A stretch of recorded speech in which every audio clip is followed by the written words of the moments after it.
नमस्कार मंडळी, मी निकिता. तर आज पूर्ण नाश्ता स्किप करून मी डायरेक्ट लंचकडेच वळाले. तर आज बनवलेली फ्लावरची भाजी. तर पहिल्यांदा फ्लावर पूर्ण स्वच्छ सोलून घेतला. सोलूनच ना? हां. आणि मग पाण्याने 2दा वॉश करून घेतला, कारण त्याच्यामध्ये अळ्या वगैरे असतात. सो मग वॉश करून घेतल्यानंतर आणि मग लसूण सोलून घेतला, कांदा चिरला, कढीपत्ता घेतला आणि येस एवढंच. माझ्याकडे जे अवेलेबल होतं ते.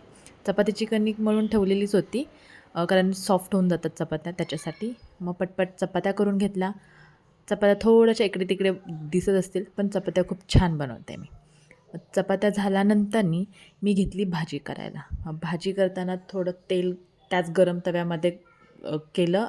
मग जिरे, मोहरी, कांदा, त्याच्यानंतरनी कढीपत्ता, लसूण ते छान परतून घेतलं आणि मग आपला शिजवलेला जो फ्लावर आहे, तो त्याच्यामध्ये टाकला आणि 2-3 मिनटं छान परतून घेतलं आणि मला गरम तव्यामध्ये ज्या परतलेल्या भाज्या आहेत ना, त्या खूप आवडतात, कारण त्याची टेस्ट पण छान लागते. मग ते करून घेतलं आणि मी जास्त मसाले वगैरे नाही यूज करत. जे माझ्याकडे अवेलेबल असेल ते मी टाकून भाज्या करत असते. जास्त काही असं आट्टापिट्टा करत बसत नाही मी.